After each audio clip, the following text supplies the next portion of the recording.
And hello everyone. Before I start my stream, I want to first wish everyone firstly those that are already in the eastern time zones, like east, the really far east, Australia, New Zealand, Asia, etc., Eastern Asia, they are now in Boxing Day mode, while we are those in the proper time zone of GMT, Greenwich Mean Time, we are 2 hours from entering the Boxing Day time zone. And those that are in the Western Hemisphere, the Americas, you guys still have to have your Christmas Day night dinner. And so enjoy, don't get too drunk, etc., etc. That being said, like I said, I want to wish everyone a good and merry and prosperous Christmas, Yuletide, Saturnalia, belated Hanukkah, and any other pagan solstice, winter solstice day, whatever.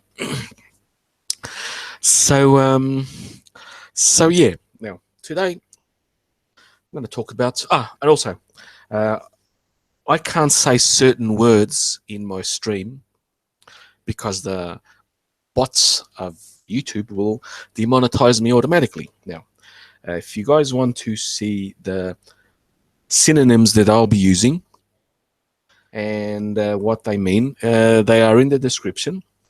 Also, read the article, the actual article, which I'm going to discuss, plus the actual scientific paper that's accompanying that this article talks about. It's in the description, so read them up because they are very interesting. Now, that being said, the words which I am going to use are deposition, frame, and essence. If you want to know what they mean, they are in my description. So yeah. Now let's get started. I'm just going to share the screen so we can discuss. Basically, I'm going to discuss the possible emergence of organized religion, religion in of itself, but organized religion more specifically. Now, this comes from, the article comes from Anthropology.net, quite good. And it is, the article is a 12,000-year-old shaman from Hilazon, Tachtit, Israel, and the emergence of religion. I think that will be safe for me.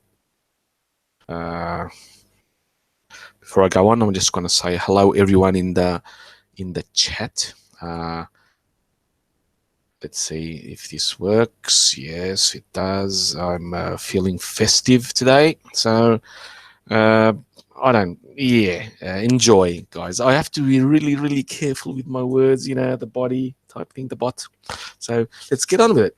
You guys can see the article itself, and the new paper in the Proceedings of PNAS reports on an interesting find from 12,000 years ago. Natufian burial complex. I talked about the Natufians a couple of streams back. The Natufians were a culture that existed in the area of the Levant. I won't say the words of the Levant, but on the screen you can see a map. I don't agree with this map, by the way. It is very still political. Quite a bit political. It didn't have to be political. They could have just showed a area of the Eastern Mediterranean, and that would, without any lines, and people would still be. They could have showed cities, but without any lines, and it would be accurate. So yes, now the Natufian culture existed in the Levant from 14,500 to 11,500 years before the present. So from now, the present, so you guys will know, is an actual date. And do you know where we get the BCE, before current era, before the present?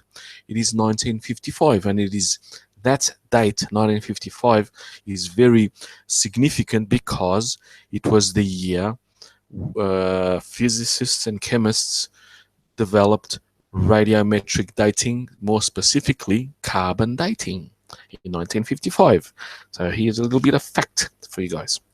And that is why when we use the dates before current era, or before, like in this case, before the present, you have to take away 2,000 years for you to use BC and the line BCAD, the calendar that we use now, the current calendar, the modern calendar, which is at the moment the Gregorian calendar. So yeah, it's a Gregorian. Just double checked my mind.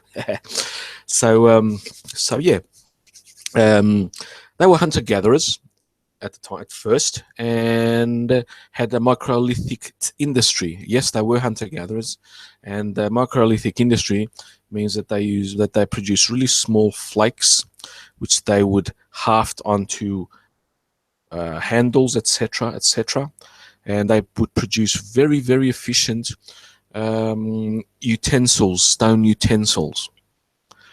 They perfected the short blades and bladelets. Yes, very, very sharp, because they would use what's that word? Latin silex, flint. Yeah, flint. And if they could get it, which was highly prized, obsidian. Obsidian is natural rock, natural glass from volcanoes. So that's what it was.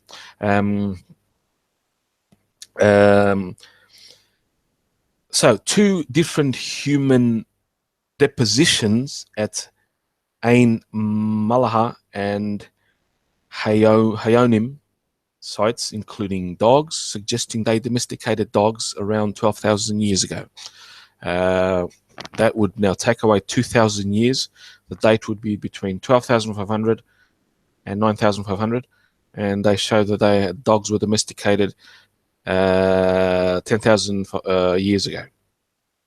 But I've already made a video that showed that dogs were possibly domesticated some easily 10,000 years back, and there's genetic evidence that it could go to around 30,000 years from now, from the present. So the dogs have always lived along us, and when we domesticated them is still a little bit fuzzy, but I've made a video. I might put it in the description after I finish it. So yes. Now, the spread of this culture can be estimated by the presence of Anatolian obsidian. Like I said, obsidian was volcanic glass that came from northern, from what is now Turkey, and shellfish from the Nile Valley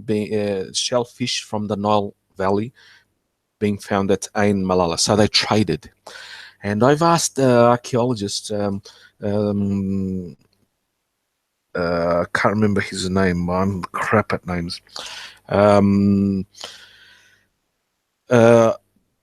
If the Natufians were in contact with the peoples that made what's that site that made that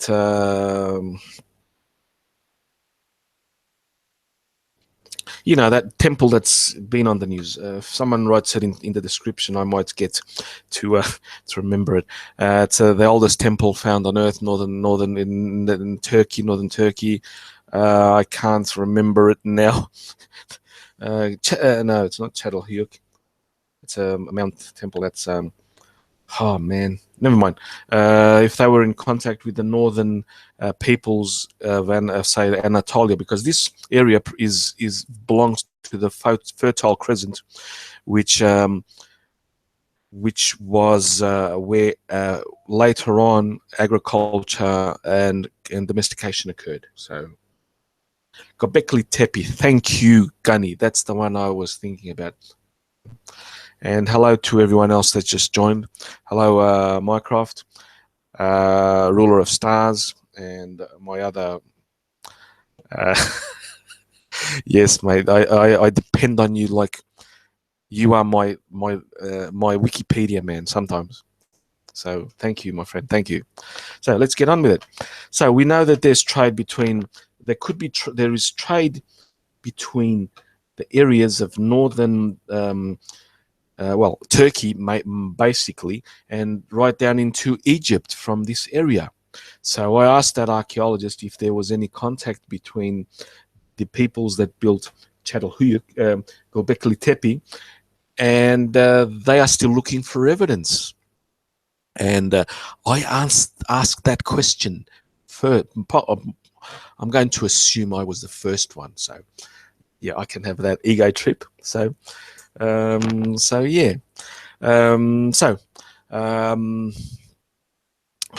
Around 12,800 to 11,500 years ago, take out 2,000 years, there was a climate shift that occurred. There are many names for this climate change, but he'll call it the Younger Dryas event. Now, the Younger Dryas event is basically, we are talking about the end of the last glacial maximum. So all the glaciers in the northern hemispheres were drying out, and were drying out. They were melting, and they were producing huge climatic change. The weather was warming up, but because of that, it caused a huge, some really short-lived, dramatic climate alterations. We know that from the Europe. Europe is warmed by the Gulf Stream. Now we know that at this time, more or less, due to the massive influx of glaciers, and not just glaciers, because in the Northern American continent there were huge lakes that, because of the melting of the ice of the glaciers, they formed huge lakes. In the western part of the United States, Canada, etc., we have when these dammed wall lakes that were basically held back by the actual glacier, parts of the glacier, when those walls collapse, they caused devastation to the land, which is still evident in that part. On this side of the continent, on the eastern side of the Americas, the North American continent, we know that a lot of fresh water was drained into the Atlantic Ocean, causing the North Atlantic, the Gulf Stream to sort of or either deviate south or stop for a bit, and it caused a dramatic drop in the for a few thousand years, for a little bit, basically 1,000 years. It just dropped the temperature. Climatic engine could restart again, and it caused the Young Dryas event, which was in some parts a small desert type environment, especially in eastern Mediterranean areas. In the Western Mediterranean, Western Europe, it was more humid and cold, and some glaciers just grew a little bit for less than 1,000 years. So yes, that's what basically is the Young Dryas. They said there was a rapid return to glacial conditions, caused significant reduction in the North Atlantic thermohaline circulation. That's what I just said about it, the Gulf Stream. And by rapid, I mean it happened within 10 years, exactly, because that wall of fresh water, either from the west or the east, just spilled into the Atlantic or the Pacific. We're more specifically, we're more in we want to. We are more interested in the Atlantic Ocean because it affects our hemisphere, our part of the world, and this part of the world, Eurasia and Africa. And yes, it did cause a, a cold, drier climate, and so it reduced habitats and expanded others. It's quite was quite complex, but I disagree with this statement. This ecology changed from the younger dryas forced cultures into planting seeds obtained from elsewhere and practicing agriculture. No, it did not. Agriculture may have had its seeds planted. It's a bad analogy. Bad. Um, it may have begun to happen at this period, and because of the younger dryas, the amount of animals, for example, that were available to be hunted were reduced, and the size of them were reduced. The megafauna had practically disappeared. I'm talking about Eurasia now. Had practically disappeared. The mammoths, woolly rhinos, etc. We had smaller animals like deer, horses. The bison would have been the biggest bison. The what's that? God damn it. The auroch would have been the biggest animal that would have survived the end of the ice age until this point, and the auroch is the ancestor of all modern cattle. So they basically started to concentrate in certain areas where they were nomadic for a start. To plant seeds, you need to be sedentary, but these were still nomadic. The Natufians were nomadic hunter-gatherers from the start, and then they gradually became settled into settled areas, sedentary communities. So, but during this period, what I think happened in the how they developed agriculture, where they would harvest the natural grasses that were available, einkorn, wheat, emmer, and a few other grains. Was einkorn and emmer were the main grains that they would have harvested, which gave rise to modern wheats and etc. And so over generations, they would have noticed that the seeds were dropping because they would have to be very careful harvesting, cutting the stalks. Some would drop. They would notice that the year after that, maybe said, "Oh, look, if you drop these seeds, they will grow." That could happen. So they knew that if the seeds if you had einkorn growing in an area while you harvested, seeds drop, you would have einkorn the next season. So they were moving through the environment, the landscape, basically harvesting these patches of grasses. They could have even had early domesticated animals. Of course, we don't know, because the early domestication was you can't distinguish the bones from the wild to the domesticated. What you know that happened was you find huge bone deposits of one type of animal of that species that they were growing, for example, sheep, and that animal would be the males. You wanted the females to have offspring, and you selected. They would have selected the tamest male, or that exhibited the most friendly, tame characteristics to pass on. They didn't know that they were basically doing artificial selection, but they did it. It looked natural. So that's how more or less agriculture and domestication occurred, but not 10,000, 11,000 years ago. It would have been closer to the 7 to 8,000 years from now.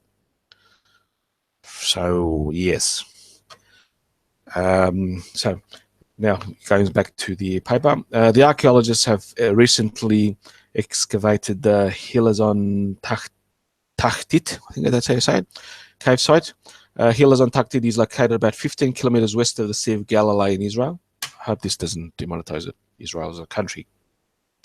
The site is dated between 12,400 to 12,000 years old ago from the present. That's take 2,000 years off that, more or less, that date.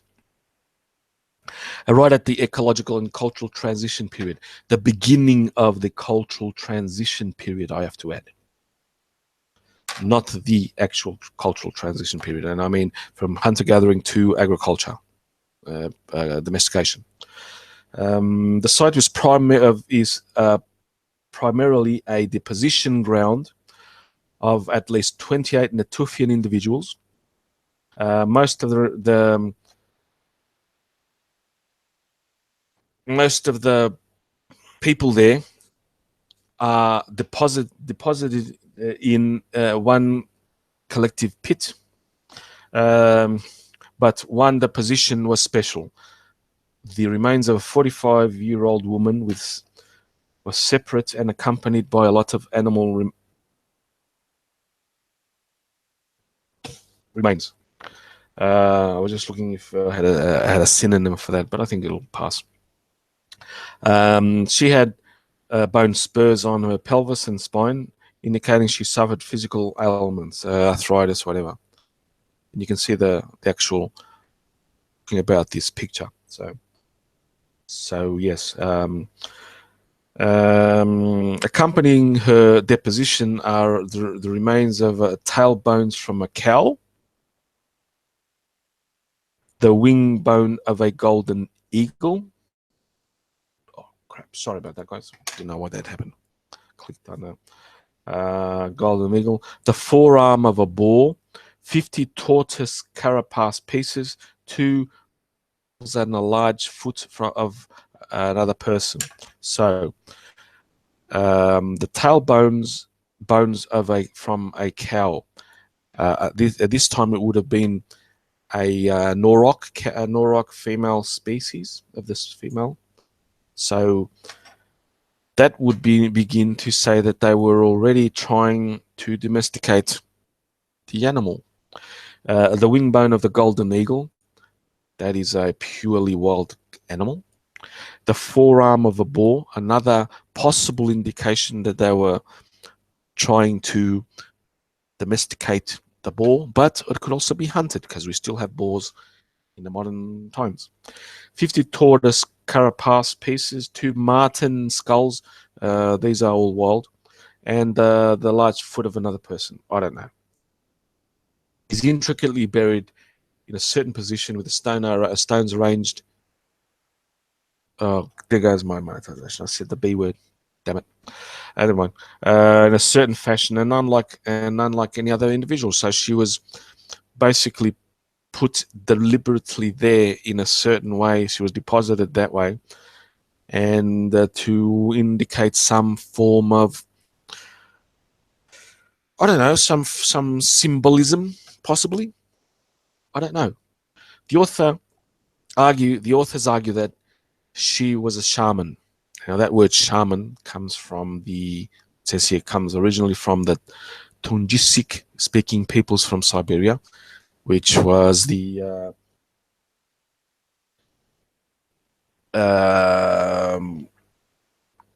many gatherer groups and small-scale agricultural cultures had the shamanistic role, a member of the community who functioned as an intermediate between the human and the essence world. It's in the description why I said essence.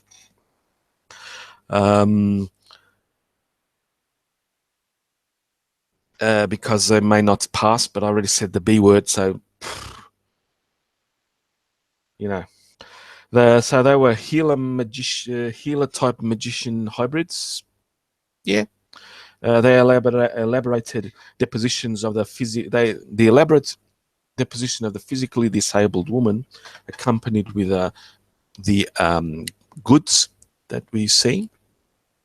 And here's a picture of what they are and the animals that they belong to.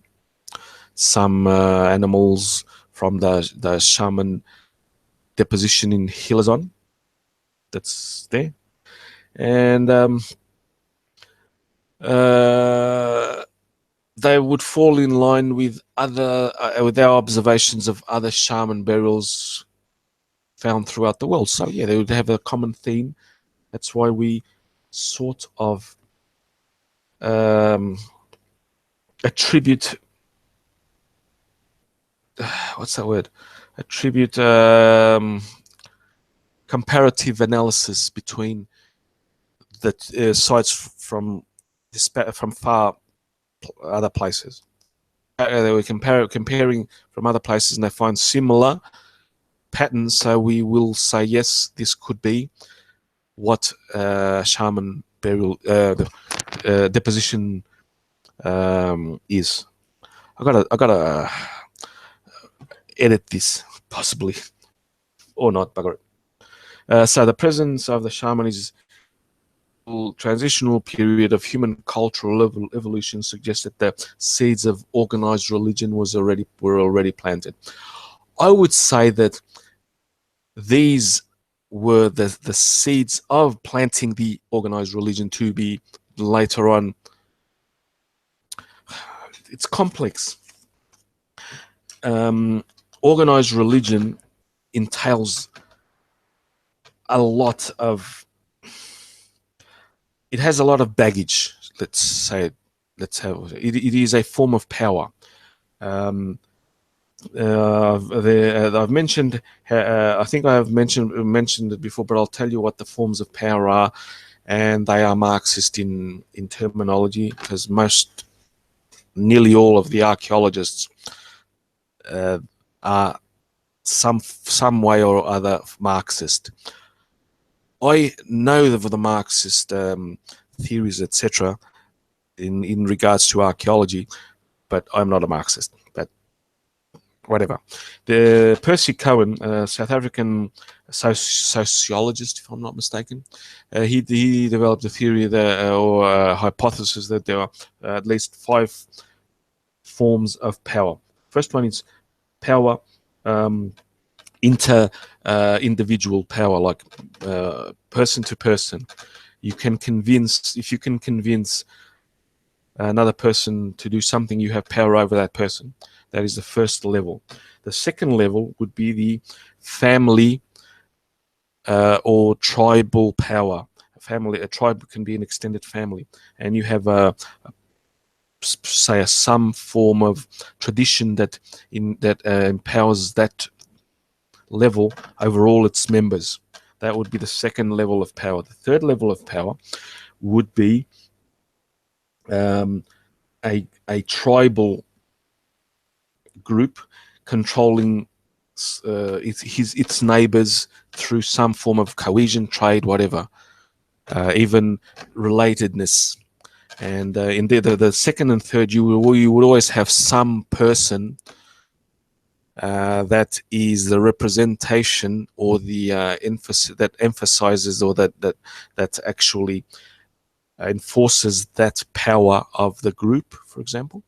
And it could be the chief or the shaman, or both, because the shaman is intermediate between, is in a slightly separate and equal to the leaders until we get to the fifth. I haven't mentioned the fourth one yet, but the first 2 levels, and even the third level, the shaman's essence world, say a priest,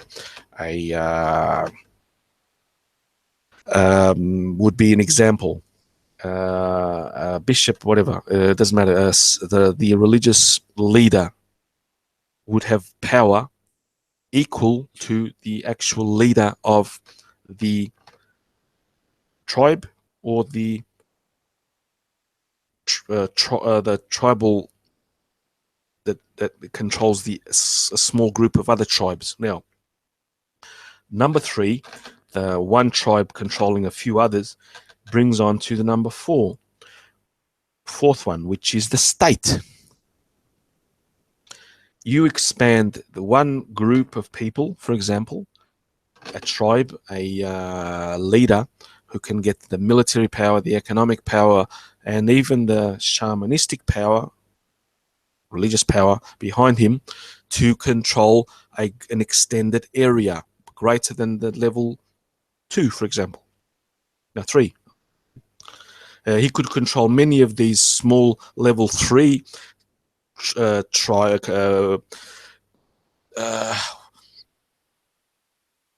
power no, what's that word? Small city states, or small city states controlled by the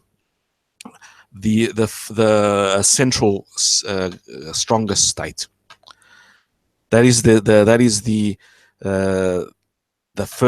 fourth level, which is still nationalistic, because they would control the same ethnic group, more or less. Now, the fifth one is inter-ethnic power, where one, the word that you can say, one country controls other countries. That is the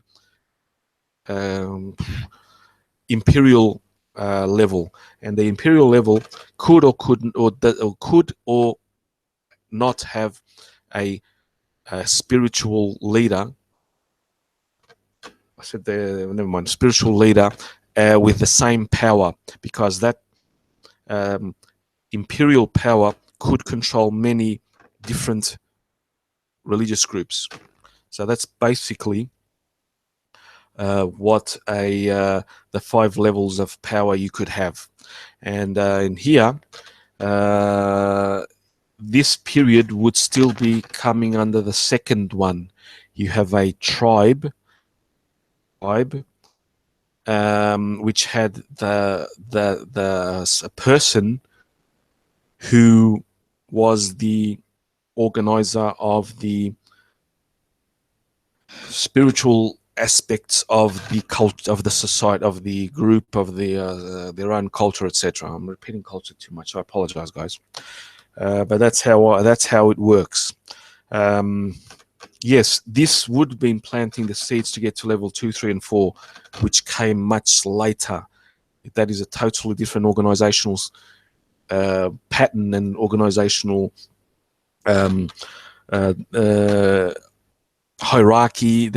It goes on to much greater complexity that the Natufians did not have. They were still basically tribalistic, small groups of people, mostly related, if not completely related, each group, but they would have had affinities with neighboring tribes, most possibly due to marriage between them, because that's how you spread genes. So yes, and so we don't know. The development of spiritual ideas and religions was a big part in human cultural evolution. Yes, it was. We don't know exactly when human ancestors developed such thoughts. No, but it could go back to the thoughts of a quote-unquote belief system. Seems to have been easily found in Neanderthals 50 to 60,000 years back. Possibly even there is some evidence of even H. erectus having some sort of symbolic contextualized belief system or some other thing from a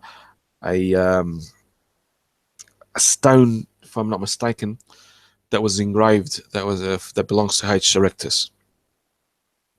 So yes, it could have been that earlier than 12,000 years ago, obviously, but this 12,000 years ago is quite poignant, because that's when Göbekli Tepe was built. So yes, and I would love to have evidence of the Natufians having contact with the people that built Göbekli Tepe.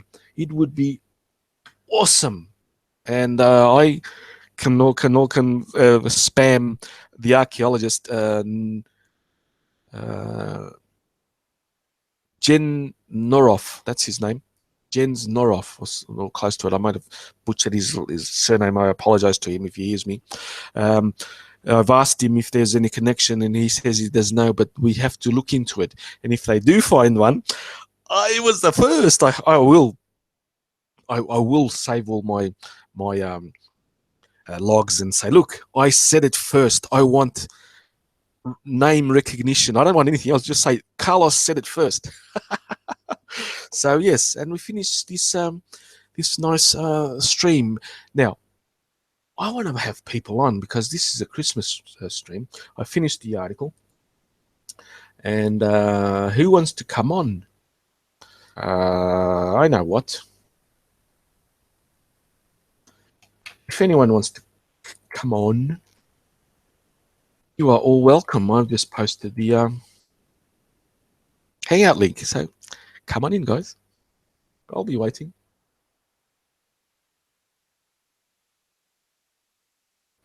Yeah, who hasn't got a spanner?